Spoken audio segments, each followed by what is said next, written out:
Welcome, guys, to the MMOs.com podcast, episode 130. We're here live. Altay joined this week by Omer, as usual. Yep. Fortunately, we missed last week, guys. Apologies for that. Technical issues. The power went out at my place. But we are back now. Summer, how was your 2-week break from the podcast? We missed a lot of fun things to talk about, so we can capture most of that stuff today. But more importantly, what have you been doing these last 2 weeks yourself? Oh, well. Anything exciting? Exciting? Probably not. I've been just chilling in Vancouver. It was snowing today. I got some nice. I got really wet and distraught and cold in the snow. I got caught out. But gaming wise, I've been playing the South Park mobile game, which I told you to play 2 weeks ago. But I bet you still haven't even tried it. I have not played it. Yeah. When somebody recommends me a mobile game, it's like so far down on my priority list. Okay, like I have it downloaded, right? So I respect you enough to download your recommendation, right? It's on my phone. I'll prove it to you. It's on my phone if you want. But it's just mobile games are so far down on my priority list. I will eventually get to it. All right. You know, I recall like 3 weeks ago or 4. You're like, oh, you should play Alchemia, or was it Alchemia Story? Yeah. And I was like, okay, you know, Omar recommended it. I'll give it a shot. And I played it. And the next day I got back to you. I'm like, oh, I played it for like an hour or 2. I didn't like it. What do you think? And you're like, oh, I didn't play it yet. This guy recommends me games. He hasn't even played it yet. I don't really recommend it. I said you should try it. All right. I'm not like as a recommendation, as like maybe like the game just launched. I wrote about it on MMOs.com. I didn't actually want to play it, so I let you do that for me. Hold up, chat. All right. This guy, when someone says you should play X, is that not a recommendation? Like by default? No, that was two professionals talking about the mobile game industry. All right. Not a I recommend. Clearly. All right. Good to know. All right, but I've been playing a bit of MapleStory these last since our Grindfest Friday too. I've been playing. I played MapleStory as well. Actually, what's funny is we actually had a cleaning service come to our condo and clean the place up, right? And I was so itching to play MapleStory, right? But the cleaning service is there for 4 hours, like 5 hours. Our place is obviously mega dirty. It's a tiny place. It took 4 hours to clean, or 5 hours to clean. And I was like, I really want to play MapleStory. But these two people are cleaning my house. These like two Spanish ladies who clean my house. They saw my multi-monitor setup, and they're like, holy shit, this guy's doing some serious business, like programming something special on these multi-monitors. He's got an amazing PC setup, right? And our place is really small, so like while they're cleaning, they can see it. So I wanted to play MapleStory, but I was too embarrassed. I was too embarrassed to play MapleStory because I felt I was going to be judged by the cleaning ladies. This is hilarious. Because then we talked about whether we should be embarrassed about spending money on like cash shops or not in mobile games. But I actually just could not get myself to play this game, even though like they're not going to probably say anything, right? And like it would be so weird to see this full-grown man on his computer, full screen, playing this MapleStory game with these cute as fuck cartoony characters, that jumping up and down and killing mushrooms. It's just so weird. But I couldn't do it. I was too embarrassed. I don't have the I don't know. Maybe I talk the talk, but I don't walk the walk. I think I would have been the same situation. It's kind of like watching anime and then like your dad walks in, Those scenes I hate that. where like as soon as your dad walks in, there's just titties bouncing around, Like anime titties. That happens in anime way too much. It's a great, there's a bunch of YouTube videos on that. Like everyone walks in, there's always anime titties bouncing around. And there are other games like that as well. Like games like Luna Online. Somebody in our chat mentioned that. Like you literally can't play some of these games with other people judging you, and they walk and they just look at you like, and they don't have to say anything, but like they look at your screen and they see it, you instantly feel judged. Yeah. But I have a level 90 Kadena. I've played that quite a bit the other night. There's burning event going on for MapleStory right now, by the way, guys. Everybody wants to play, so you gain 3 levels instead of 1. But it doesn't work on any of the new characters. So it doesn't work on Kadena or the new Loom class coming out soon. So I made a Mercedes as well, only because you get the cross-link skills. I got to level 60 playing that on the burning event last night. And I'm actually eager to play later tonight too. Okay, so you actually reminded me of a funny story related to podcast too. So I was at dinner with normal people yesterday, with real jobs, and one of the guys, he's like 60. He says to his girlfriend, "Oh, Erhan, he runs a podcast." Like, and then the girlfriend was so impressed. "Oh wow, like about what is it about?" And I was like, "Oh shit." I was like, "Video games and anime titties." Yeah, so I was like, "Oh," I said like something like online gaming or something like with very vague. You should have said digital media entertainment. Yeah, yeah, right. I should have something like the that. cross section between the future and media. Ooh. All right, just say some bullshit like that, and then boom, you'll be a sophisticated individual. The best part? In an art gallery. Well, this guy was the owner of an art gallery. Ooh, So this was a highbrow, classy crowd, guys. So, well, that was fun. Yeah, and it was actually related to the podcast, so that's fun. I'm on a podcast, kind of a big deal. With our entire like 80 to 120 people that watch us, we're kind of a big deal, guys. Hold up. This is a big deal, all right? You guys, a lot of these, we have a lot of regulars actually, so I am very happy about that. The average IQ of our viewers is at least 200, and they're all remarkably classy individuals. All right, and with that, we should maybe take it to our weekly raid. We got a little sidetracked, but all right, back on schedule. All right, this one was actually inspired by a discussion on Discord that we had just before we started streaming, and it is called "Will 2018 be the year of console MMOs?" Now, MMOs are not new to consoles. Way back in 2000, Japan gave us Phantasy Star Online for Dreamcast.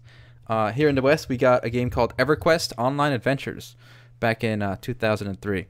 So I don't want to say we never had MMOs on console, but it's clearly been a genre that favors PC. You know, it's always be online. There's always updates, whereas consoles are more known for like packaged, finished discs. But I do feel now, especially with more and more console gamers going online, basically everyone who has a console these days plays online, right? Mostly shooters, whatever. Yeah. So we're getting a lot more MMOs on console, both old games getting ported and new games like Destiny 2 coming out.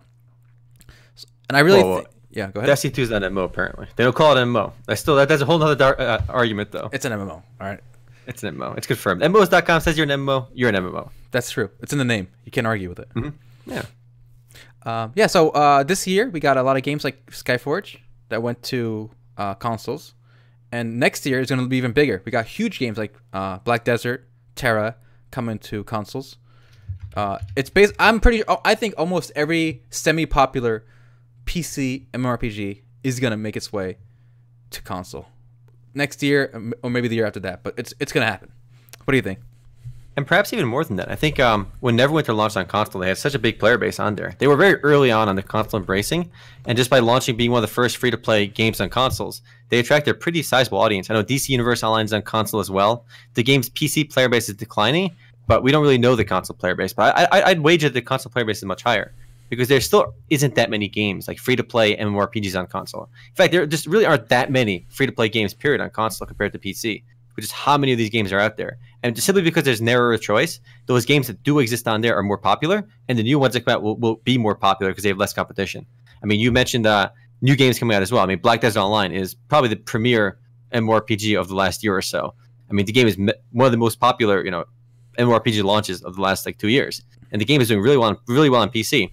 And the way the game is, any action MMORPG, I think it would translate really well to console. I'm confident actually that it's going to do remarkable on Xbox. Yeah, I think so too. And I recall earlier this year in an interview, one of the heads of Elder Scrolls Online, he was mentioning he didn't want to give numbers on the player base, but he said that it's about evenly split, 1/3 on PC, 1/3 on PlayStation, and 1/3 on Xbox, which means 2/3 of the players are on console. So and I know ESO got a lot of got shat on a lot when it released, but now it's a pretty big game, guys. It's constantly updated. It's still going with expansions, and whether you like it or not, it is a pretty big current MMORPG at the moment. I mean, the game gets about 20,000 peak concurrent users in the last 24-hour period. That's pretty phenomenal. That's only on Steam, remember, and that's only a portion of the PC player base. And remember, PC players are only 1/3 of the total player base.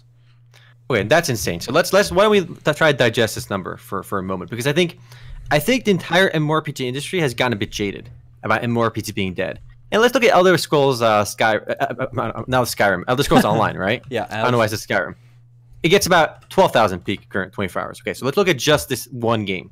Okay, and you said it's about only 1/3 of the player base. And these are just Steam numbers, not even the standalone numbers. So we'll say about 15,000 24-hour peak. 15? The all-time peak is about 30,000.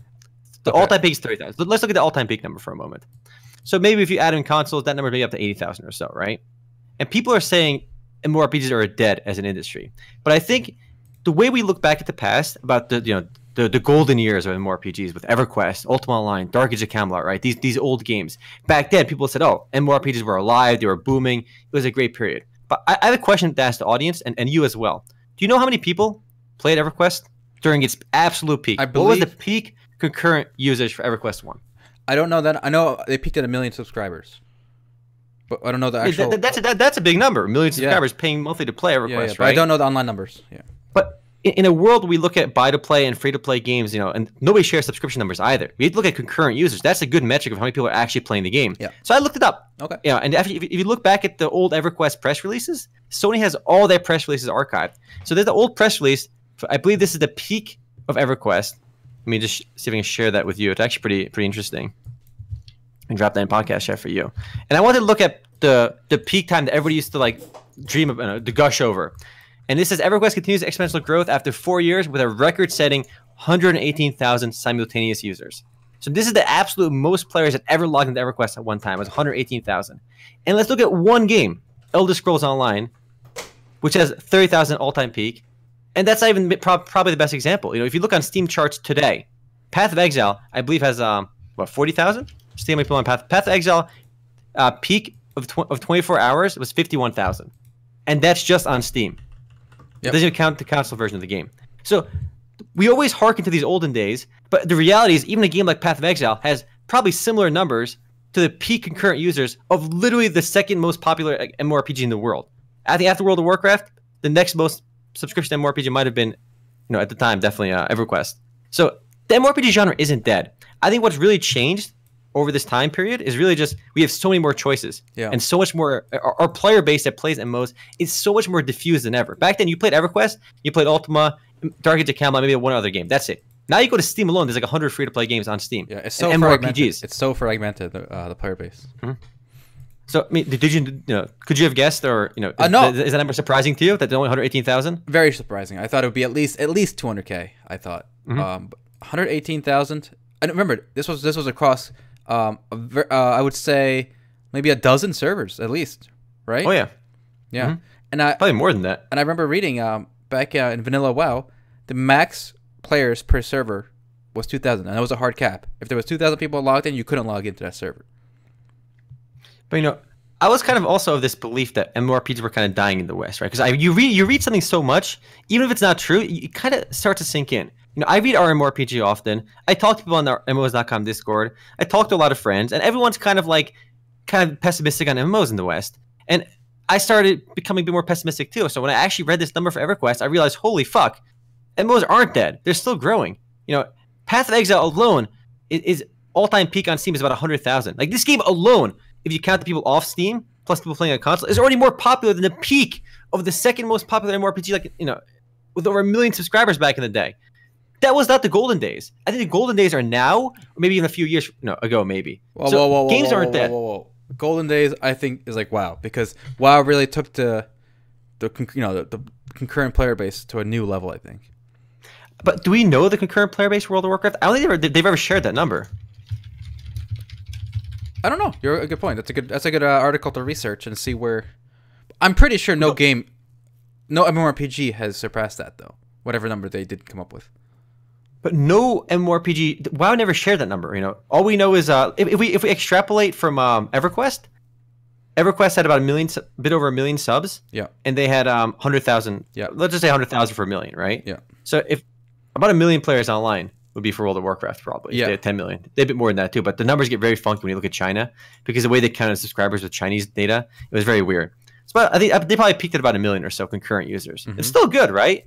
But it puts the number into more context as well. I mean, even a game like PUBG gets 3 million concurrent users, which is absolutely nuts. But MMORPG-wise, nothing's going to quite touch World of Warcraft. But World of Warcraft isn't dead. Those MMORPG players are still playing. Yeah. But this idea that MMORPGs are dead kind of implies people aren't playing MMORPGs anymore, which I think reading about these facts about EverQuest 1 kind of reinforced that belief to me that MMORPGs aren't dead. People are just delusional, and nobody looks back at old data. That's what I learned. That's a good lesson. I'm gonna save this article actually and this press release and read it after the podcast myself. That was the peak. After that, I think they stopped announcing concurrent numbers, and numbers have dipped after 2003. It's always the case, right, guys? Like once you know a game is peaked when they stop announcing new numbers, because even WoW did this. Like when WoW made an announcement that they're not gonna reveal subscription numbers anymore. And why would they do that if numbers were still going up? That's obviously just doing it because they're going down. Do you think World of Warcraft will come out to consoles, to go back to the weekly raid real quick? That's actually something. Why hasn't that been on there? I've thought of that a lot, and the only thing I can think of is it hasn't declined enough yet. If it goes down, if it keeps going down, they will, for sure. But why not? Like Final Fantasy 14 is embraced. Like it's a relatively new game. But I mean, not that new, but it came out on consoles embraced to begin with.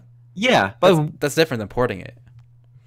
But it's weird that they still haven't done it. It just seems like another market that's untapped for WoW. Like, why not get the player base on there? I mean, Blizzard, Activision Blizzard, they own Call of Duty, they own a bunch of other franchises. They see how many people that play on consoles with their other games. They will do it. It seems kind of odd. They will definitely do it. Elder Scrolls Online is a beautiful example. They have 2/3 of their player base on consoles, right? Because 1/3 is on PC, 1/3 is on Xbox, 1/3 is on PS, right? Yep. I So think it just seems to be on there. I think they will do it for sure before like WoW shuts down or anything. They will do it. I mean, Path of Exile is on console as well. Yeah. But while actually researching, I actually came about that EverQuest number while researching. I'm writing an article about how much MMORPGs actually cost to make, and I feel like this is an interesting topic as well. I mean, I don't want to get too far into this because the article's not done yet. But that's how I discovered the EverQuest number because I was looking for the budget. EverQuest cost about $3 million to $5 million to make, based on there was based on interviews with some of the people that worked at Sony. That seems on the low end because people always perceive MMORPGs to be this unbelievably expensive thing. I think you mentioned before, Dark Age of Camelot only took $2.5 million to make. Mm-hmm. And it was famous, the Black Desert Online thing that they made the engine for $1 million. Is also unbelievably amazing. So while looking into this, I found some interesting stat about World of Warcraft because I would talk about WoW just now. But the game took about $63 million to make. The vanilla version between from when the game launched to like 3 or 4 years after the game launched, the total cost of running World of Warcraft was about like 63 million. So this number, right? Mm-hmm. And what's more amazing about that figure is that this was brought up in a Q&A session with Activision Blizzard at the time, or Vivendi at the time, whoever owned Blizzard, and they mentioned that and one of the analysts asked them what was the greatest expense. What is the biggest part of this expense of the $63 million? And most people would think making expansions, right? Adding content. But you know what they said? Servers. Nope. No.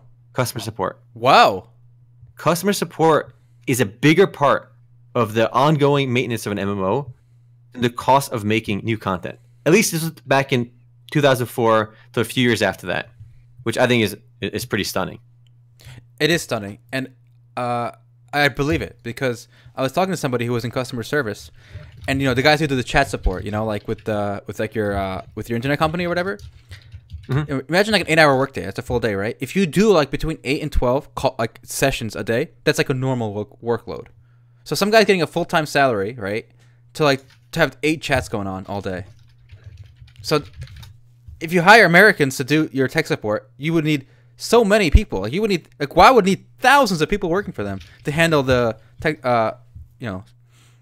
customer support. Oh, yeah, that's a resub for half a year. Holy moly! Big, mucho appreciated, Pistol. Yeah, just to clarify the data as well. That was how much has WoW cost Blizzard since 2004? Was the article on Kotaku, and it was citing the call. $200 million was the total cost. That $63 million was the cost of making vanilla WoW. The figure was $200 million. Was the total cost of running World of Warcraft. Literally everything. We're talking about game development, servers, customer support, everything for 4 years since it launched, including all the expansion, everything else. So between 2004 and 2008, Blizzard has shelled out $200 million running and maintaining and updating World of Warcraft. And of that number, customer service was the largest expense. Interesting. It's insane. It is insane. Yeah, I never knew that, and I'm so glad I'm writing this article because I actually learned a lot just coming to this data. It's just a really interesting perspective on this because we always kind of assume that making the game, making the engine, and doing all this other shit is the expensive part. But customer service is so expensive. I mean, let's look at a game like Star Citizen or any of these crowdfunding games, Chronicles of Elyria, or any of the crowdfunding games too. Like, how much money are they spending on like PR, on like Star Citizen puts out weekly videos on like these, they do podcasts and stuff on like what's happening in the Star Citizen universe, and that's obviously resources being diverted from making the game. And the game isn't even out yet, so it's not even about customer service. It's about all this other ancillary stuff, all this other bullshit going on. So it's really bizarre. You would think all this money goes towards development, but no, that's not the biggest expense. Yep, but success kind of breeds more spending elsewhere because once your game is successful, the product works. You're gonna hire support, but if the product is not doing well, you're just gonna ignore people who call in for support. So it's like a And I luxury. think Blizzard always has had pretty good customer support. I don't know anyone that's dealt with Blizzard support that's been really bad. Yeah. Unless, of course, you contact them saying, "I got fucking banned in Overwatch. I didn't do anything wrong," and then they cite like the 10 things you did wrong, and then you cry and you delete your post on Reddit. I actually got my WoW account banned because while I was dormant, some botter must have used it, right? I was banned, but I just sent them an email. They wanted my ID, and then they unbanned me. It was very simple. So they do have good support.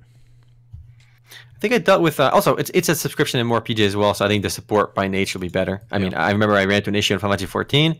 Being able to contact the GM in game immediately to resolve my issue is like, holy shit! Like support exists. I feel like if I ran into an issue in MapleStory, I'm not even gonna bother contacting support, like, because I know I'm not gonna get responded to like in weeks. It's gonna be like it's not even worth it. Like no matter what happens, it's not worth it. I'm not gonna deal with support in a free to play game. It's gonna be terrible, but luckily, you really do need to contact support anyway for most games, so it's not that big of a deal. I know I derailed this a bit from consoles, but I thought this was a fascinating look. And I'm not done with the article yet, by the way. I'm looking at how much other MMORPGs cost as well, not just these old school games. Like people have this weird perception that like new games cost so much money, which is why Star Citizen needs $170 million. That's why Chronicles Elyria needs these millions of dollars. But there's actually a lot of data. I mean, about some of the Korean games as well, and some Chinese games. I know, for example, all the X-Legend games, whether it's Aura Kingdom, Twin Saga, they're all published by Area Games. But fortunately, the company that makes those games is a company called X-Legend. And they actually publicly traded in Taiwan, and they publish financials. And you can actually take their R&D budget, and then you can divide it by how many games were released that year, and you get a pretty good estimate of how much it costs to make Aura Kingdom, and how much it costs to make Twin Saga. These games that we play here in the West. And I mean, obviously, they're not a grand scale MMORPG like maybe Black Desert or World of Warcraft, but it'll give us an idea that you can make these games for millions of dollars, not like tens of millions. I think there's this weird distortion that like MMORPGs have to cost a lot of money. That's why Crowfall is up to like I don't know how many millions they're up to now too. And it's interesting though. You're doing some heavy duty research there. I look forward to reading about X Legends costs. I suspect they're going to be relatively low. Like yes, okay. It's gonna be a lot lower than you think. Okay, it's be in the low millions or maybe around there. Versus, where did this perception come from though that MMORPGs are just so fucking expensive? I think Star Wars: The Old Republic sank. I've had that message as well in my mind for a long time, but I just don't think it's true. Yep. I think everything costs a lot if you're just bad at it. So there you go. All right. Well, you mentioned Star Citizen, and I'm ready to jump right to that subject. I'm excited.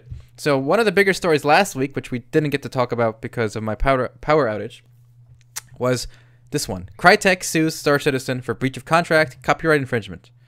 So as you guys know, Crytek are the guys behind CryEngine, and they are taking Star Citizen, the studio behind it, to court. They hired a legit, law firm. This is not like a frivolous suit, and they contend that they actually were the ones who made a lot of the original material for Star Citizen. They helped with that, the first trailers, the first tech demos. That was all built on CryEngine by Crytek, okay, for as promotion for the Star Citizen project, which they wanted to write on because they had a deal with Star Citizen that they would use the CryEngine and they would get a discounted rate for using it because they thought Star Citizen was a huge game. It was going to make a lot of publicity for Crytek. So anyway, the deal was you got to use CryEngine, and we're going to give it to you cheap. Later, as we know, Star Citizen ditched CryEngine, and now they're using Amazon Lumberyard, and that apparently is a breach of contract because they are licensed and they agreed to only use CryEngine. So this seems like a pretty big deal. What are your thoughts on this lawsuit? I think it's pretty shocking. Like, obviously, we can't begin to weigh the entire merits of this argument. Anytime there's a lawsuit or some kind of complaint going on, I always see people jump to like one side or the other, and it seems really ridiculous because there's a lot of facts we don't know. Like we have to hear the other side of the story as well. So if you look at the actual complaint, it's 15 pages, and we obviously hear all the complaints from Crytek's side. Like obviously, if you just read that, you're like, holy shit, what the fuck is Star Citizen doing? They must be complete scammers. But like you have to take the other side as well, and we have to read both documents when they're out. And even then, like we're not privy to all the information. This has to go through the court process. However, there's one thing that's a bit glaring and really weird and bizarre is the complaint that Crytek made that Star Citizen removed the CryEngine logo or splash screen from Star Citizen, which is a breach of the license terms. Very often when you use an engine, whether it's Unity, whether it's CryEngine, whether it's Unreal, you have to show their logo on the splash screen when the game launches. Or if you pay more money, you don't have to show the logo. So it's like you want to get the cheaper version, you show the logo. You want to get the more expensive version, you don't have to show the logo. And it looks like for a long time, Star Citizen did have that logo showing on that page. It's visible. You know, if you launched the game, it was there. And then they just got rid of it, which seems really bizarre. Like, yeah, why couldn't they? Why remove it? Or if you go to remove it, why not just pay more money for the licensed version that doesn't have to show that splash screen? And we're not talking a lot of money. If I remember correctly, I think with Unreal, with Unity. Unreal 4, maybe it's like $10,000 extra. Unity is like $10,000 extra. At most, a couple $100,000. At most, it's typically not that much more money. So you think with a company that raised $170 million, like, do they need more crowdfunding? They couldn't afford to pay for the higher version, the more expensive version of the engine? Like, are they short on funds? It seems bizarre. I suspect. Okay, guys, this is going to give you some perspective on how long Star Citizen has been in development. Until recently, engines, well, even today, I think, after a certain threshold, engines don't just get an upfront like 10,000 or whatever. They get a percent of royalties. So I think what happened, and this is my speculation, guys. I think what happened is the initial deal with CryEngine and Star Citizen was, okay, you have to pay us very low upfront, but we get a cut of revenue, a small cut of revenue. Mm-hmm. And I think Star Citizen didn't want to pay that cut of revenue, because right now the lawsuit is taking account of the 170 million that Star Citizen raised. Crytek says that should count as revenue for the terms of the engine agreement. Okay, because it's money you got from players, right? So it's revenue. And obviously a judge and lawyers and stuff will have to figure all this out. I have no idea what the end result will be, but it is pretty interesting. Interesting. Actually, I mean, another complaint was Chris Roberts said that we don't call. One of the complaints was Chris Roberts publicly sought to minimize Crytek's contribution to Star Citizen, saying that we don't call the video game engine CryEngine anymore. We call it the Star Engine. So they got pissed off about that as well. Obviously, they want their name out there too. Yeah, and actually, Crytek even says that they reached out and said, "Hey, you stopped using our logo. Pay us the difference for the updated license, like the version that doesn't require." And they just ignore that. That's pretty funny. That just seems insane. Again, it just seems weird that they couldn't just pay that difference. I kind of want to look up the cost of the version of the engine without the logo. I can't imagine it to be like that much more expensive. But here's the thing: the agreement was inked in 2011 or something.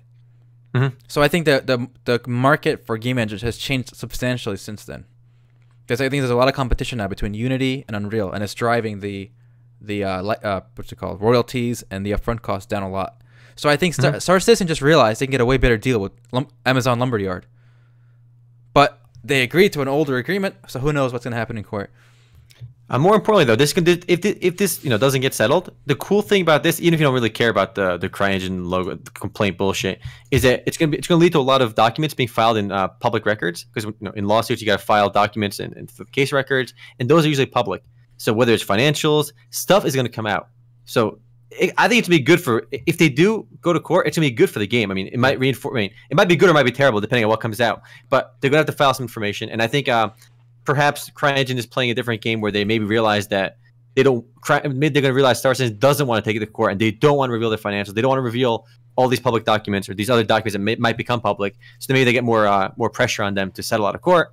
I mean, regardless, we're gonna see some good drama. Yeah, bit of drama unfolding in front of us. So get that popcorn ready. We're gonna get a lot of, like you said, financials on what's going on with Star Citizen, which could be good or bad for the project. But I think as gamers, it's good because we're gonna get the truth. Whether the truth is good or bad, at least we get to see it now. Now, do you know who's celebrating this bit of news? Yes, I do. Derek Smart, and it is from him that I actually heard about the story on Twitter the day he published it. He is loving it. He's been writing. He's doing like podcast appearances on YouTube channels. I actually watched one. So he's doing all these podcast appearances now too. Yeah. He's still talking about Star Citizen. Now I hate to share this on stream, but I'm going to share it on stream because it's safe for work, but it's a bit ridiculous. We actually have a picture of Mr. Derek Smart in front of his computer as soon as this news broke out. All right, this is a rare glimpse into Mr. Smart himself. As soon as he heard that Star Citizen was getting sued. Oh man, if this is him just when the lawsuit gets announced, imagine if Star Citizen gets shut down. Then he's just gonna explode. Forget it. Then it's over. His brain just explodes. After that.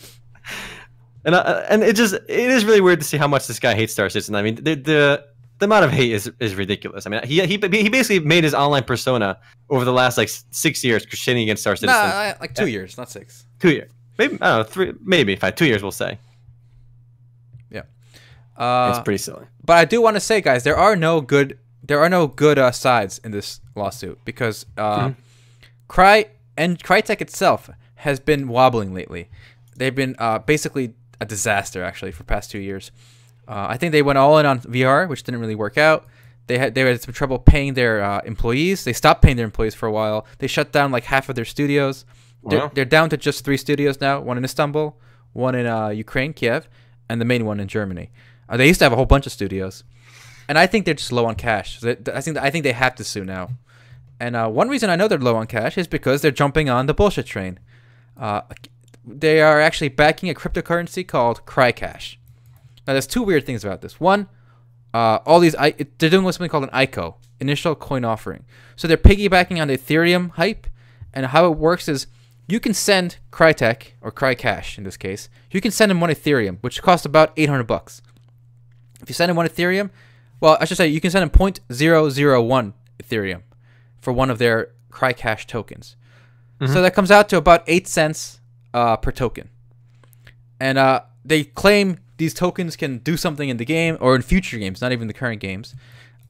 Basically, they have a huge like 20-page white paper, and it's basically a get-rich-quick scheme. Basically, they want give us your money, and then these tokens are going to be worth way more in the future. If you guys know anything about Bitcoins, now is like the time to be hyped about this shit, apparently. I'd recommend you don't give them your money. Lord British tried doing this too earlier this year. He partnered with Never Die. Never Die coins. Never Die coins, which is another bullshit coin proposal. So so obviously this is shady as hell. And the second thing that makes it shady is it's so obvious this is a Crytek-led venture, but they want to keep it at arm's length. They made it very clear that they're just a sponsor of Crycash, even though the name is Crycash. If you go to their website, it's literally plastered with Crytek, CryEngine, all the logos for Crytek, IPs. These are all CryEngine games, the Crytek games. So they're the only sponsor. This is clearly run by Crytek, but they still want to keep it like it's separate because they know it's gonna go. If it goes south and they don't make any money and they just scam people, they don't want to be like responsible for it. Anytime you've seen these initial coin offerings, these hype trains, everyone's trying to ride that Bitcoin, Ethereum, cryptocurrency wave, and seeing these like the first one you mentioned was a Never Die, which is partnered with Lord British for Shroud the Avatar and other projects. That one was the most absurd of the absurd. Back when we talked about that, their white paper, the Never Die one, talked about creating 1 billion VR jobs. Yep, like 1 billion. There's like 7 billion people in the world, and apparently 1 billion of them will be working for VR jobs in the distant future, because of Never Die coins or some bullshit. That was the most absurd. Obviously, I think the Crytek one is a little more legitimacy. There's more of a legit company behind it. However, I think I know you wrote in the article. You firmly believe that 100% of ICOs are scams. Yes.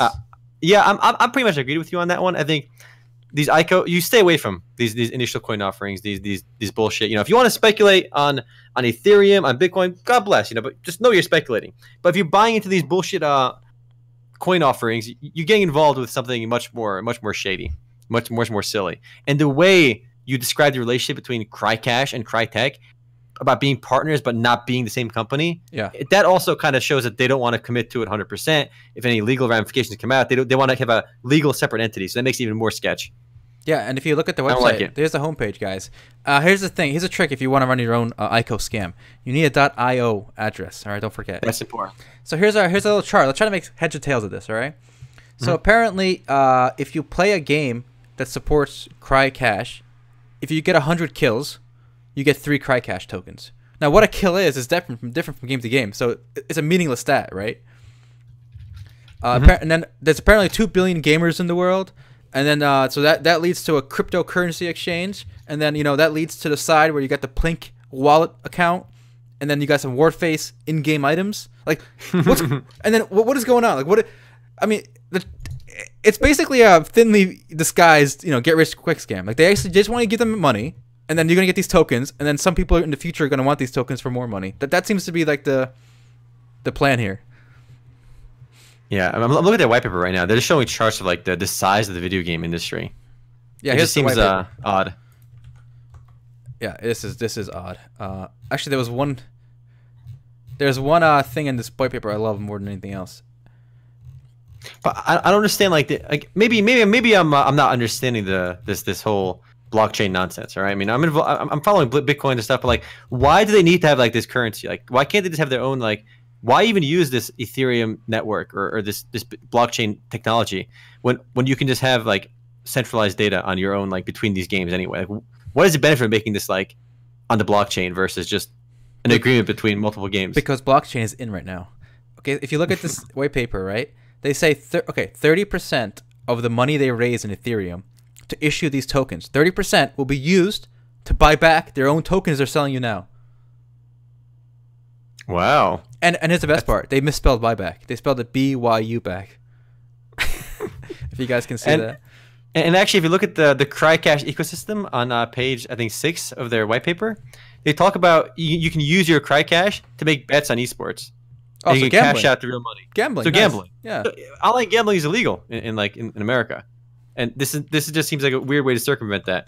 And they're advertising that as one of the reasons you want to get involved with Crycash. Okay, so honestly, it just seems like such a like Crytek was a kind of a legit company for a long time, and this kind of seems like I don't know. It seems like it really lowers my opinion of them.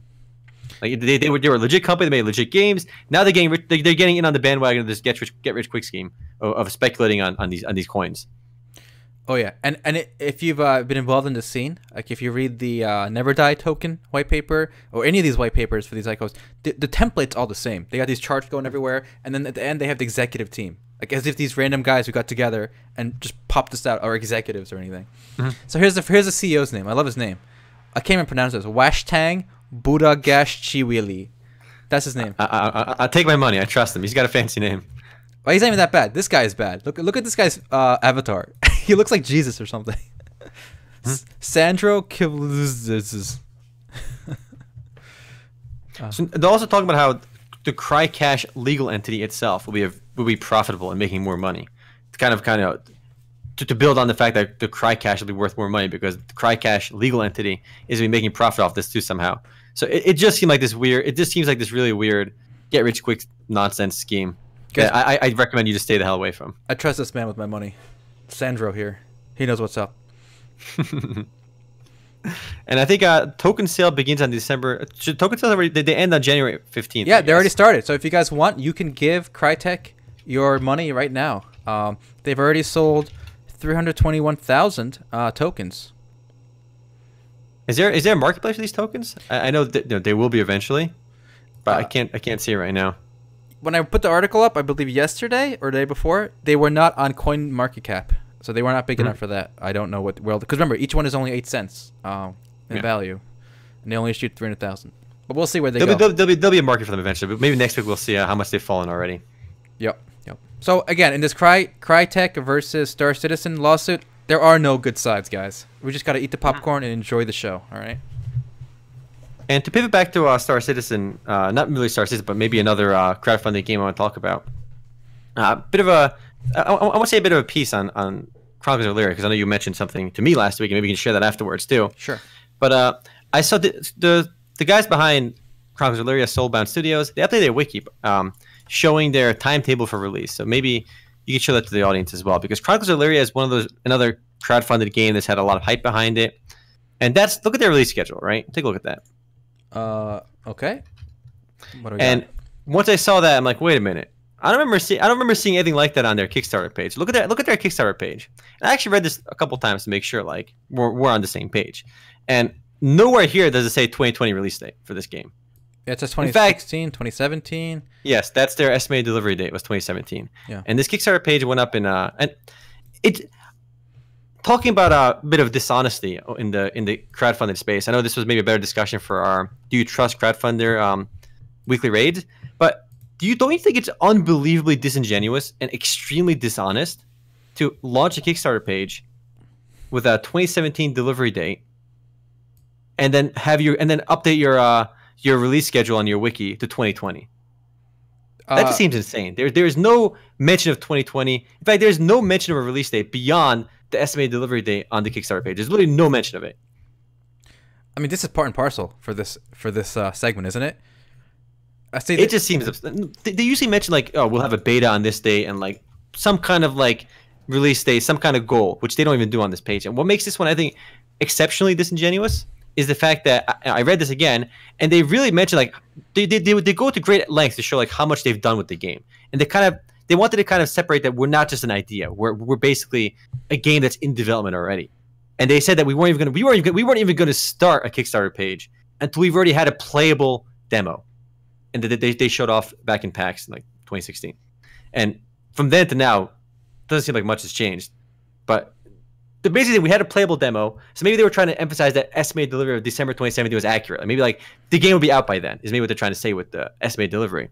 But that just seems like unbelievably disingenuous that you can say that your game is estimated delivery December 2017, and now their Wikipedia says they're going to launch in 2020, and that's probably going to be pushed back too. Oh, I don't think this game's ever coming out. I don't either. This game is going to be. I think this game is never happening. Yeah, this is vaporware, baby. Here's hint one that it's not coming out. First of all, I expect all these games to be delayed, right? Because they don't know how much time it takes to make a game. That's like normal at this point. You know the old saying, under promise, over deliver? That's like to be a good like salesman or employee or whatever. The Kickstarter takes the opposite view. You got to over promise and then under deliver. All right? But more to that. So if you follow their development schedule here, here's something they're very proud of. It's the #1 item on their list. Website 3.0. Who cares? What is 3.0 for a website? You updated your website? Like why is that on the schedule for your game? Who cares? Like that's not the same thing as a game. So that's #1. And #2, they're really anal. I'm actually kind of rooting against this company now. It's the first. I'm not even rooting against Star Citizen, despite all the shit I give them. Okay, I'm not rooting against it because that's kind of stupid. Why would you root against a game, right? But Chronicles of Elyria, I am now rooting against. We have a secondary YouTube account where we re-upload trailers, game trailers, right? And we've re-uploaded game trailers from Blizzard, from EA, from every studio, big or small. WoW. We got all the WoW cinematics re-uploaded on YouTube. I know they're available, but we still re-upload them, and we get a few views that way, right? No big deal. And just have them all in one place for us to easily access to. That there's a benefit of cataloging them in one place for us. That's why we do it. And actually, that benefit actually came up today. I mentioned Rising Thunder, a fighting game that got bought by Riot Games. I mentioned it in an article, and I linked to it. But the official YouTube channel for that game is shut down now because the game shut down. But luckily, I had re-uploaded the trailers at the time when the game was up. So we still had them because we re-uploaded them. If we didn't do that, we couldn't use that content for our news article. So anyway, I uploaded a official Chronicles of Elyria trailer. The game name was Chronicles of Elyria. A link to the game page, which links to the main page of Chronicles of Elyria. So it's free advertising for Chronicles of Elyria. They issued a copyright strike and took down that video. They're the first ones to do that since we run the site. Not WoW, not Blizzard, not EA, not Ubisoft. No other company, big or small, has basically slapped our hand for giving them free advertising. Like what? And to add icing to this douchebag movement, do you have that email? Yeah, let me get that email. Okay, and that's fine. Whatever. It's they obviously have the legal right to do it. It's kind of an asshole move for free publicity. I'm not going to give them any good publicity from now on. But then they took it to the next level of like just douchiness. Like let me send it to you. Okay. I'll put a screen. I can put it on. Actually, I don't want to show their email, so let me hide the email. So you can just copy and paste the text into like Discord or something. I'll just read it.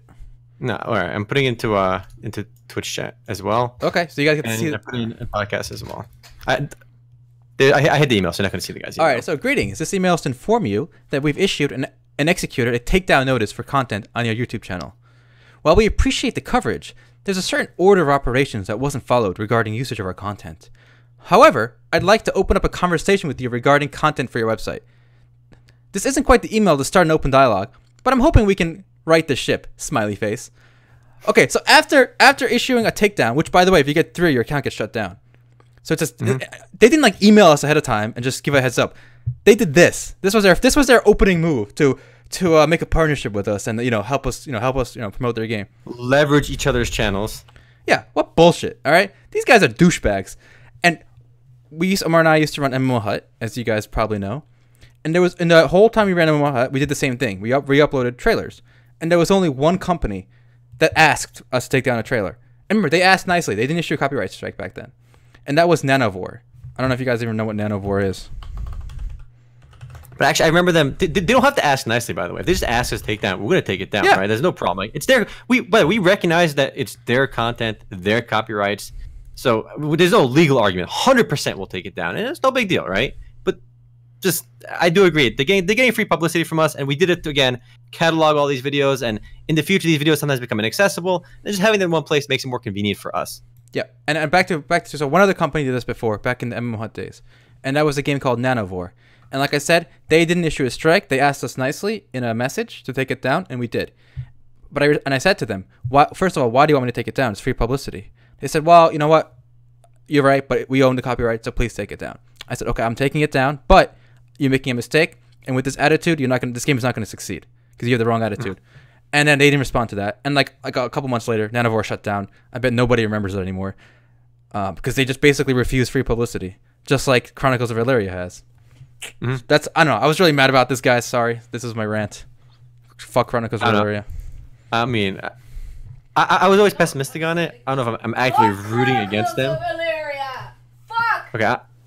I mean, again, I don't know if I'm rooting against it because the concept of Chronicles of Elyria is still really cool. If you've seen their Kickstarter, their videos, it's a cool concept, as is Ashes of Creation. I still think it's kind of silly to root against them actively. No, I'm rooting against them. I feel like the concept is really cool for the game. I would love to have a game like Chronicles of Elyria. However, I don't like to shill their content because it just seems like it does seem like vaporware in terms of being able to deliver what they've promised. I mean, they only have a couple $1 million to work with, and the guy that made the game, the studio, Mr. Walsh, he ran a search engine marketing company. I don't know how much he clearly has no experience making video games at all, but now he's gonna make this revolutionary MMORPG. It just seems kind of far fetched, and I mean, I recommend you stay away from that one. Yeah, and this trailer you guys are not seeing right now is you could have been seeing some pre-alpha progress update for Chronicles earlier, but you know they took it down, so now you can't see it. There it is.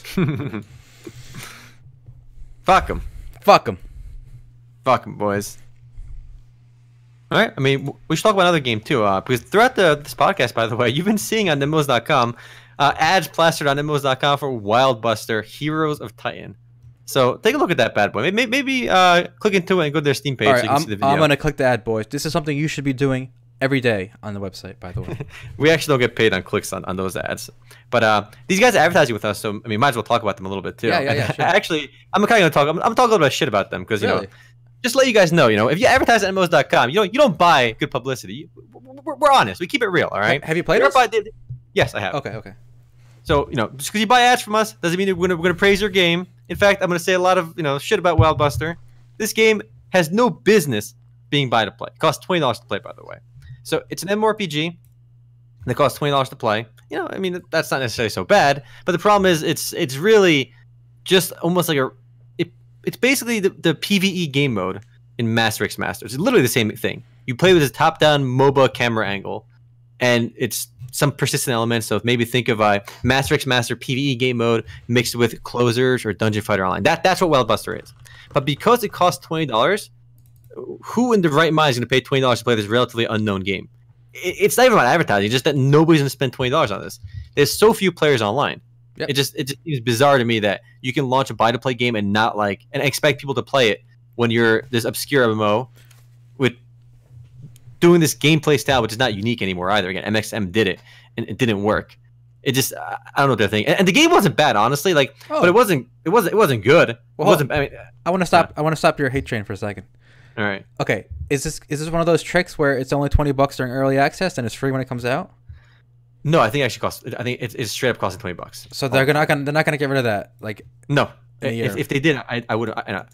I let that slide because Closers did the same thing. Yeah, and so did Battle.Right, guys, and they honored their thing. Battle.Right was $20 during early access, and a year later, it's free. It's beautiful. It's wonderful. Good job. So Wildbuster, Omar says your game was okay. It fills a niche now that MXM shut down. So go free to play. And actually, just to clarify, this is while the final pricing has not been decided yet, early access packages will have several in-game bonus items. The benefits that will not be in the commercial version, and the price is likely to go up at release. Okay, so what? I guess they said that final pricing has not been decided, but the price is likely to go up at release. To kind of nudge you to buy it. Right? It's like blackmail. Buy it now. Buy now, the price is going up. But like, look, the game isn't terrible, right? But like, it's so weird to see so many like meh games launch because I don't think there's room in the market for a meh game. There just isn't, right? Because we're talking about how much more fragmented the MMO industry is. There are so many MMORPGs today, and so many choices, so many free-to-play choices. And if your buy-to-play $20 title is literally just worse than like free-to-play games, there's plenty of free-to-play similar style games. Are just they're just better. It just seems kind of silly. Watching this trailer, it really does look like Master X Master to me. Yeah, it plays like Master X Master 2, and like a lot of the abilities are non-targeted. But weirdly enough, there were actually a lot of abilities that were targeted that you just couldn't miss. But the way MXM PvE worked is you had basically to aim everything in the game, which is actually really cool. I mean, it's just maybe a more expanded take on the MXM PvE game mode. But it just, I don't know. I don't think it's going to succeed as a buy-to-play game. I do think it's fun that they're kind of including a few characters from like other games. Like I see Serious Sam and Duke Nukem in here. But I mean, were they wondering that like maybe if they got Duke Nukem, like they're gonna have millions of people rushing to play this game? Is like, are there fans of Duke Nukem out there still? Dude, I just feel like I'm still a fan of Duke Nukem, right? I feel like Duke Nukem was like a meme. It's not even like what? I mean, we played Duke Nukem like some of the PC games as well as the N64 one. We played the N64 one quite a bit, I think, and whatever, we had fun with it. But I don't know. I don't think it's really a franchise that's gonna be like, oh guys, holy shit, did you see Duke Nukem is in Wildbuster, guys? Bust out the credit card and take it ASAP. It's huge. The Duke Nukem is dead. Exactly. This is like such a. You might as well like. I don't know. It seemed kind of silly to put that in there as a selling point. But regardless, they bought some ads on MMOs.com. God bless their hearts. And if you want to play it, click through the MMOs.com link and buy it there. But again, I don't think you're gonna buy it. But hey, you got that. There are Steam refunds too if you want to try and see if it's up your alley. That's true, guys. Don't be afraid of the refund. I actually used a Steam refund for the first time, like last week, and it was very easy. One page, like why do you want to refund? There's a drop-down menu. You can put your own reason in, and boom, you get your money back.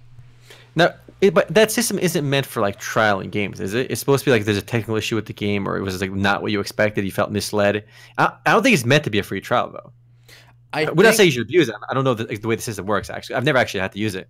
For me, I actually was having technical issues with the game, and I was, and then I wrote that as a reason in the other, and they didn't like send me an email or follow up. It just gave it to me. But obviously, I think most of the time they automatically just give you the refund. Yeah, but if your account has like a million refunds on it, they're probably not gonna, just do it for you. But I mean, I'm rooting for them, but I just don't think there's room in the market for like an okay buy-to-play MMORPG. I mean, maybe you have better chances an okay free-to-play game, but even an okay free-to-play game is just not going to make it. It's not going to cut it. The ratings, which is how many choices people have. And the Steam ratings don't seem terrible. It's got positive and decent ratings here. All right. Well, I mean, the peak today is 66 players, which is less than our current viewer base. Never a good sign if your game has less viewers than players than our podcast. Look at one of the complaints on this game too is what do you mean you sell packs on Steam that increase backpack space and storage size? So now another argument, the game is a buy to play title, right? But now it's got a cash shop that sells you, they nickel and dimes you. I think big consensus is if you charge money for your game, people don't want to deal with the nickel and diming. Oh, well, they're taking a page from Black Desert's rulebook. Black Desert has a pretty extensive cash shop despite being a buy-to-play game. So that's the future, baby. And actually, what's funny is actually this guy said enchanting in the game is flawed. If something is at 75% and you fail 25 times in a row, it's mathematically impossible. I don't think this guy knows what mathematically impossible means.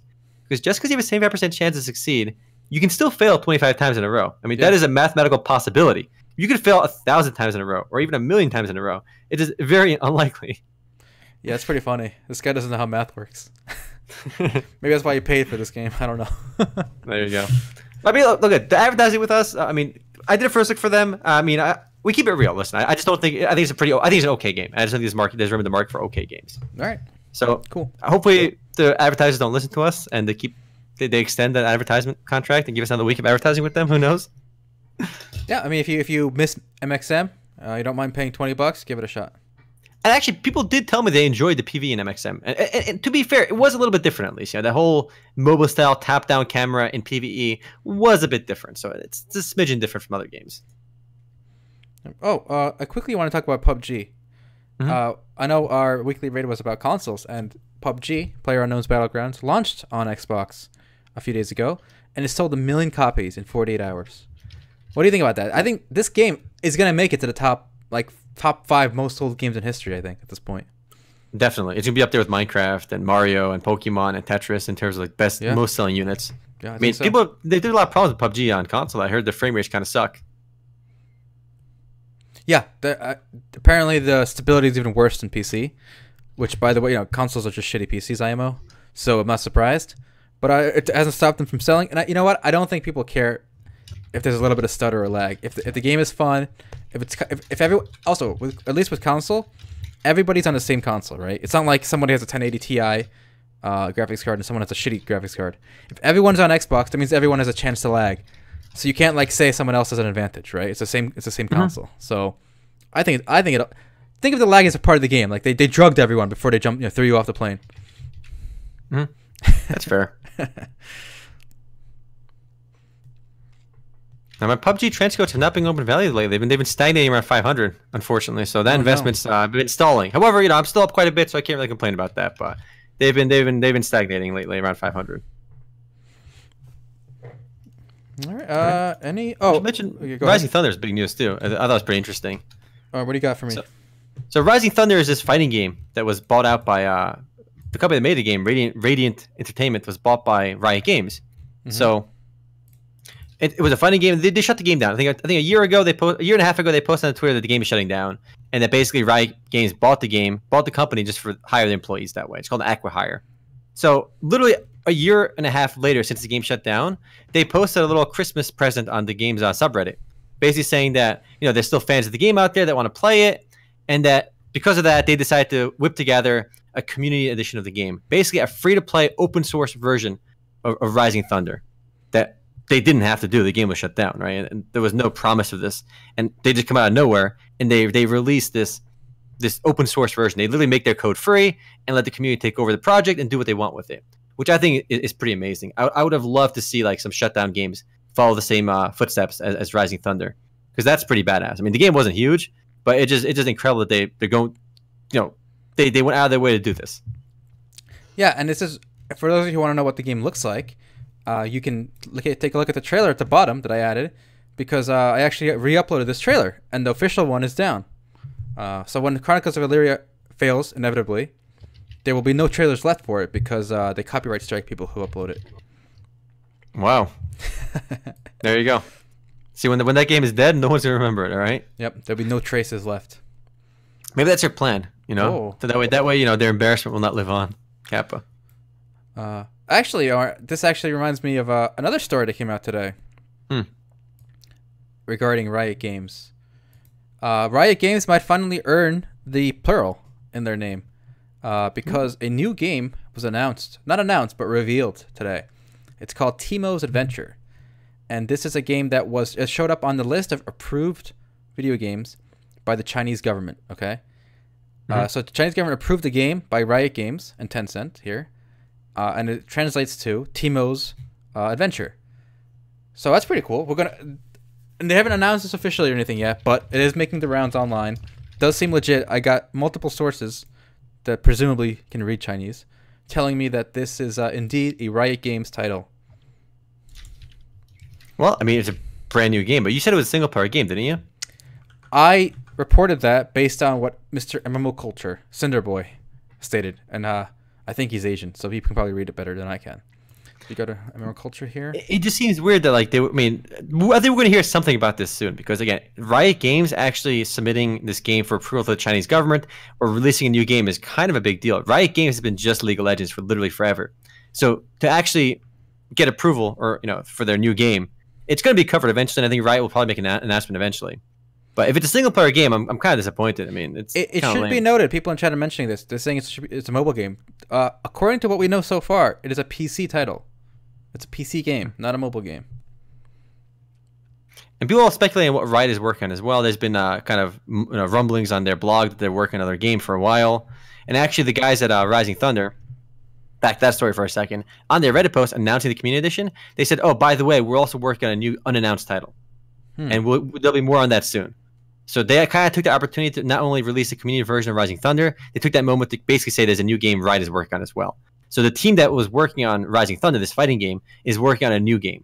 So whether that's a fighting game, whether it's something else, we don't know. However, I think we were speculating earlier, and between us, I think the most likely outcomes are probably we thought the most likely outcome was gonna be some kind of digital CCG like Hearthstone, or maybe even a battle royale game. That was our guesstimates based on what's really popular and what they could do with the IP really well. But who knows? Maybe Teemo's Adventure was that game, and we'll learn more about it soon too. Yeah. It just seems so weird that it's single player, but we'll see what comes. If it's single player, until we get official word, it's still speculation. But we do have that screenshot from the Chinese government website showing the games that were submitted for approval, and you can see there's some red rectangles circling some words with Riot Games on it. So there's definitely I can't read Chinese, but I can read very clearly Riot Games and PC. So we know for a fact it's PC because it says PC on there, and it's Riot Games. So something's coming out of them in China. Indeed. PUBG Lifestyle would actually probably make a lot of money. There were rumors about that last week as well. That the Tencent wanted Riot Games to work on a PUBG style game. But we don't know if like Riot agreed or whatever. And just to give you some context, how big League of Legends is. I think we wrote an article a while ago. I think how many concurrent players League of Legends has. They say they have over 100 million monthly active. Unfortunately, that doesn't give us numbers on daily active. But probably at least 3-4 million. Game is huge. Only game they can kind of come close to it is probably PUBG right now. There's another game coming out early next year. They actually just announced their release date recently. Have you heard of this game? Have you been following? It's called Sea of Thieves. Yeah, I've heard of it. Yeah, it's by Rare, I believe, the guys who used to make Banjo-Kazooie and all those kind of games. And this is an interesting one. I think it's gonna be part of my I think 2018 will be the year of the console MMO, and this is kind of like this will be one of the first tests, I guess, of the year. This is coming out in March 20th, 2018. It will also be for PC, so it'll be PC and Xbox, and it looks fun. It looks like a pretty cool co-op style game. Yeah, fun, open to wide audience. I don't know. The console, the fact that it's coming out for console and PC at the same time means I bet they made concessions for the console version that are going to infiltrate the PC version. So that kind of makes me worry, but I will give it a shot. Speaking of games launching as well, I mean, we kind of have to mention probably the world's most successful video game launched today. Did you know that? Yeah, in America at least. In America, a game called Honor of Kings, or also called in the West Arena of Valor, just launched into pre-launch or early access, but some soft launch rather in North America. And actually, we don't have the news right now on MMOs.com, but I will be putting it up after this podcast. But it's just to give you some context on this game. I did a first look for it actually on the Asian version. I've actually played the English version on the European soft launch, but it's basically League of Legends mobile. It's not called League of Legends mobile, but it's a MOBA that looks very much like League of Legends with your own roster of characters, and it makes about $400 million a month in China. Wow, $400 million a month. Let the number sink in for a moment, because it is absurd. League of Legends is the most highest revenue generating PC game in the world. It makes about $1.8 billion last month in revenue. It was by far the highest grossing game on PC. And now this game makes about $435 million a month. If you annualize that, it's gonna be over $4 billion a year. It's more than twice as popular as League of Legends, despite only being available fully launched right now in China. They did a soft launch in Europe earlier, and now the North American soft launch just happened as well. And this is kind of a big deal. Mobile games have made a lot of money. We wrote, I think, earlier that Clash of Clans makes $1 billion a year. But this is 4 times that. This is the most successful video game in the world, already. It is insane how successful this game is. And people in the West just haven't really heard about it just yet. But it just launched. I think the game is actually pretty fun. I don't like mobile games. I really don't. But this is a game I actually played for fun on my own. Literally for fun. Yes. I played the European version. I think it was UK version. Appreciate the bits, mono. And I played at least 10, 20 more than 20 games already, actually. But now that the NA version is out, I'm going to go download that one and probably play it after the podcast. And no, they weren't paying me either. Do you think PC players will have an advantage with this one, or is it about equal, whether you're playing on PC or your phone? You could play this on PC with emulator. Yeah. I don't know, because there is a PC client in China, which basically just uses an emulator to play the game. I don't think it's a big advantage. I think the game you can play pretty efficiently on it's not like an FPS game where it's twitchy. Where playing on emulator is a big advantage. But the game is actually pretty fun. I recommend if you like MOBAs, to give it a try. Honestly, like I'm not going to say, I don't recommend a lot of mobile games. I think if you like MOBAs, you give this one a try because again, just to see what the most like if a game can make $400 million a month, at least see what it's about. See what the craze is about out of that curiosity. Well, and I know I'm gonna download it too. Mono made an interesting point. He asked if with the whole console and MMOs becoming bigger, will Nintendo Switch see a MMO release? And the answer to that is yes, actually. In fact, Phantasy Star Online 2 has already announced that they're making a Switch version, but in Japan. So we don't know if this will come to America or the rest of the world yet. It's not going to, I don't think. I don't think so either, but it does prove that it's possible, obviously. Nintendo Switch will get a full-scale MMO probably next year, free to play. And there you go. The PSO2 English website finally shut down like this month. It's been up there unupdated for like years, and they finally took it down relatively recently. So it's not going to happen in English, but I don't know. It's still bizarre that this game never came out in America. I mean, we've had so many like obscure like MMORPG launches in the West that just fail and flop. But this PSO2 game actually makes a lot of money. If you look at I know we covered this before, but on the Sega earnings report, which they're a public company, they actually list PSO2 is one of their highest range revenue generating games. It's one of the most successful games Sega has, period. And despite that, they didn't bother launching it in the West or even licensing it in the West. It makes so much money in Asia that it's just absurd that they didn't launch it. Like, it's not like people want to play it. I think people in the West would try it. It's actually a pretty fun game too. Like, it's not. We've had so many shitty free-to-play games. We had so many shitty MMORPGs in the West. It's one of the better ones. So but why not release it? It might be smart, though, because, yes, you're right. A lot of games do end up coming here, but that doesn't mean they make money. For example, I did an editorial earlier this year on Nexon America. Nexon America, guys, has been bleeding money since they started publishing games in America and Europe. So Nexon but it's obvious why. Why? Basically, they pissed away all that money they made on MapleStory and everything else. Like, if Nexon America shut down every game but MapleStory, they'll make money. Maybe, but if you look at that chart that they're bleeding money in, like the chart looks pretty good when it was just MapleStory, and they keep releasing new games and keep shutting them down. But they're their own games. Shut down a lot of games already. But they're mostly their own games. So like, what are they like? I mean, they localize them. The advertising costs and the cost of customer support running those games. Apparently customer support is very expensive. Remember? Yes, it is. So again, I don't. So maybe don't. Here's what I'm trying to say. Maybe Sega did the homework and they realized the number of players who would play in America. Just license it. Area Games will pick that shit up in a heartbeat. They pick up everything. Let them try it. Area Games is just going to ruin their reputation of Sega. Maybe. Maybe it'll hurt the PSO2 brand. A big company like Sega doesn't want to license to a shitter company like Aria. No, you're right. But if they have no intention of releasing it, and it's not going to, no matter how much they shit on the brand in America with PSO2, it's not going to ruin the reputation in Japan. Like the Japanese players aren't looking at Area Games. It's going to ruin Sega's reputation in America. Maybe. Yeah. Not Fantasy Star. I think they'll make money on it though. Or at least better idea. They already had a Southeast Asian version for a while, which I think shut down. They had an English. The game was already in English on the Southeast Asian version, but they had IP blocks. Why? Why not just let the Southeast Asian publisher just have non-IP blocks and they'll make money off the American players, and then Sega will get a piece of that? Maybe. Yeah. That just seems silly. Again, I feel like they're denying. Like, so many people do want to play this game. It's actually a good game. But they can't because most people don't want to jump through the hoops of playing on the Japanese server. I don't know. It's some baka business. Well, let's see. Koreans didn't give Bless to Aria. Sega wouldn't do that. Well, we're not sure which way that went. It might have been Aria who said we don't want Bless. So we don't know. But Bless is coming to Steam next year. So I am looking forward to that one. That's yeah. I'm hyped for that one for sure. And Bless was actually a fun game, I think. So if they can release it without the optimization problems, it'll be a good one. But who knows when that's actually going to come out? Speaking of games coming out too, there's a bit of news this last week about Air. A bit of maybe too optimistic news. But if you looked on Games Press, it's a resource that basically connects game companies with websites like MMOs.com. So we get press releases from them. They have a page for Air already, and on that page for Air, they mentioned that the release date is first half 2018. Yep. Do you think that any chance of happening? Yes, I do.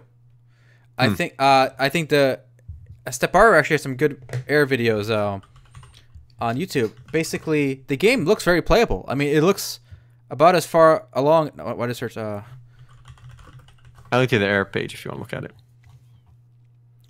Yeah, I think he had one where he does like 40 minutes of gameplay here.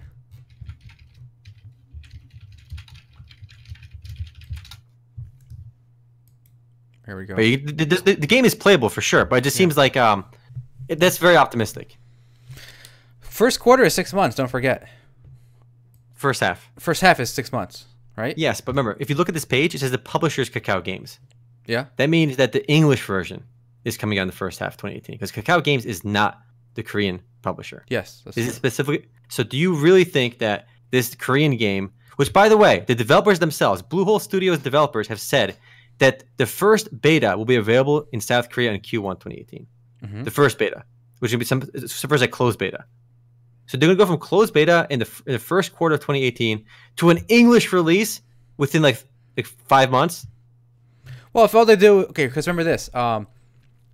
First of all, I believe. I hope it happens. By the way, I'm rooting for it, but I believe in Kakao because they made Black Desert, right? Or they published it. But the publisher, Bluehole, is the developer of this game. But here's the thing: Kakao knows what they're doing. They're fast. So if you remember Black Desert, the little spirit you had spoke in Korean.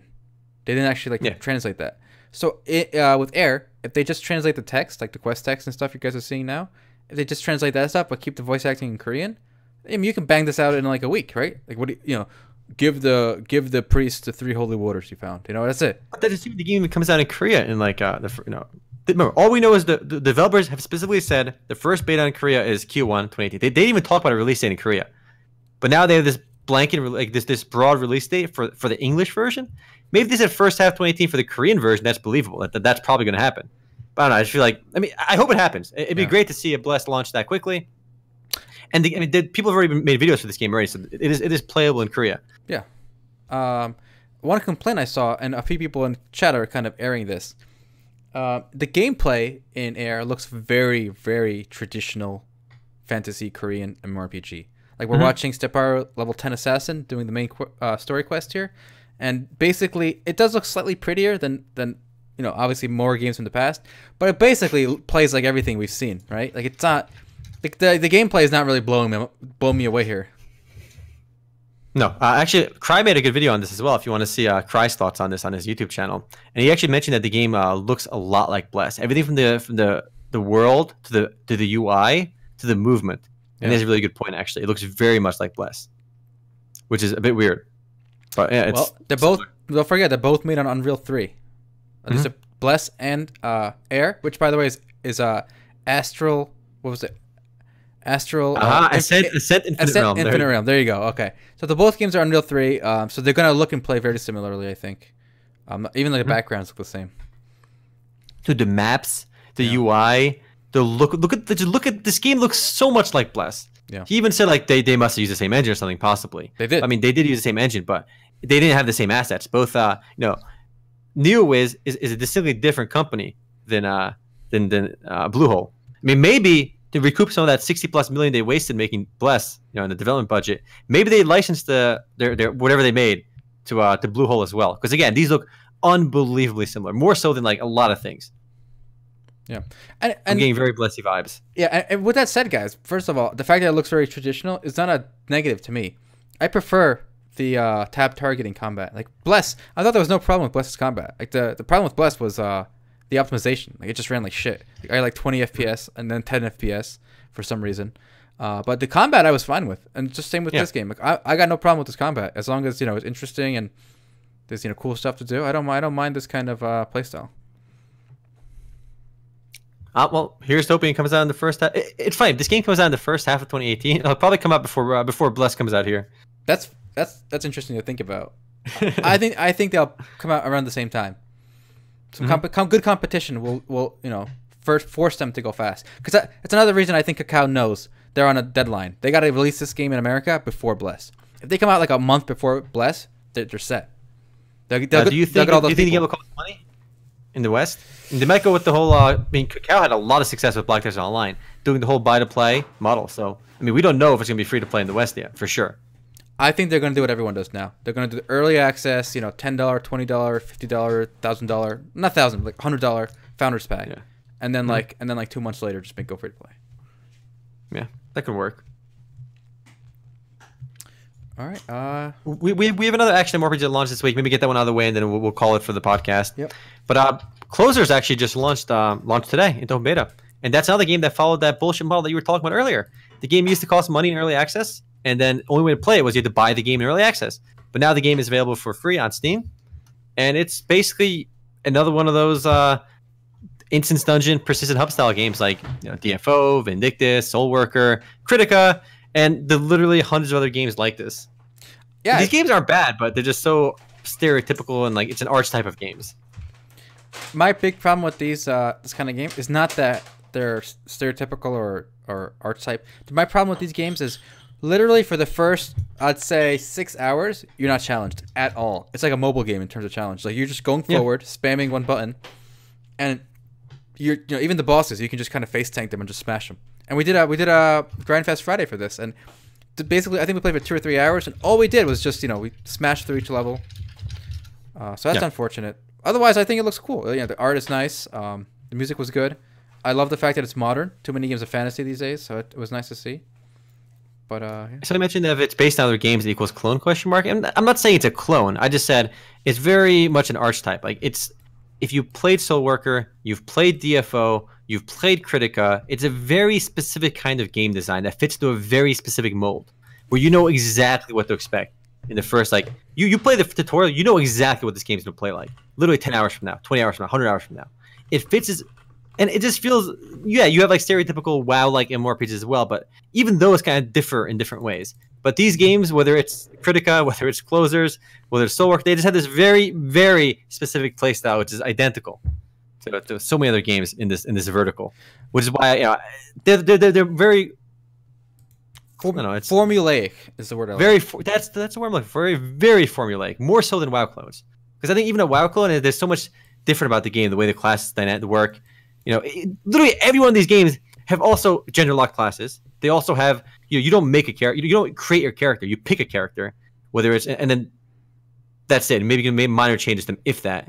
I don't think you can make any changes to your character in Closers. You just pick a character, then you can kind of customize yourself with like outfits and stuff. But you're not making your own character. You're just kind of fitting this mold. They're very formulaic games. Yeah, and actually, that's a funny story. Someone mentioned in the chat. When you made a character, you thought you were making a female character, but it turns out the one you picked was actually a little boy. How does that make you feel? I got trapped. I don't know. It's kind of weird. This whole trap thing has become very popular on the internet lately. I mean, it's a lot of animes as well, where you're a very feminine-looking character, but it's actually a boy. So I thought I was picking a lolly, like a lolly girl, but it was actually a lolly boy. I got trapped. And I actually learned it was a boy, not from playing the character, from literally the loading screen. It was like, tip, by the way, did you know, like, this character's a boy? I'm like, whoa, I did not know that. Got him. I got fucking trapped, boys. Got trapped. Feels bad, man. Rip. All right, well, that's a fun way to leave it. Thanks for watching, guys. Sorry again for missing last week. Couldn't be helped. Power went out, so hopefully we'll be here next week and the week after that. So take it easy. Thanks for watching. Later for you too.